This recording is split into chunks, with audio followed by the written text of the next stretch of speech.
First ப்ரோக்ராம்லேயே first லவ்வா? அப்படி இல்லை, ஜஸ்ட் தட் அந்த மாதிரி ஒரு லவ் பண்ணி காதலிக்கணும் அப்படின்ற ஒரு ஃபீலிங் ரெண்டு பேருமே அப்போ நினச்சிக்கல. அந்த மாதிரி we are very career oriented. நானும் அப்போ தான் வந்திருந்தேன் சென்னைக்கு, அதனால் நல்லா பாடணும், நல்லா சிங்கர் ஆகணும் அப்படின்ற ஒரே ஒரு ஃபோக்கஸில் தான் இருந்தேன் நான்.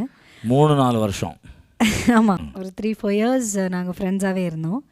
அப்போது ஒரு நாள் எனக்கப்போ அவர் சொன்னார், இந்த மாதிரி why don't we get married and நம்ம வந்து ஒரு மியூசிக்கல் ஜேர்னி இன் லைஃப் நம்ம சேர்ந்து பண்ணலாமே அப்படின்னு சொல்லி என்ன அவர் கேட்டார் ஃபஸ்ட்டு. அது வரைக்கும் உங்களுக்கு ஐடியாவே இல்லை? இருந்தது, ஆனால் சொல்ல தெரியல. ஒரு 3 இயர்ஸ் ஃப்ரெண்ட்ஸாக இருந்தோம், அப்புறம் 1 இயர் வெயிட்டிங், அப்புறம் கல்யாணம். இப்போ நான் ரொம்ப ரொம்ப லவ் பண்ணுறேன் அவரை, அவரும் என்ன ரொம்ப லவ் பண்ணுறாரு. என்னவளே அடி என்னவளே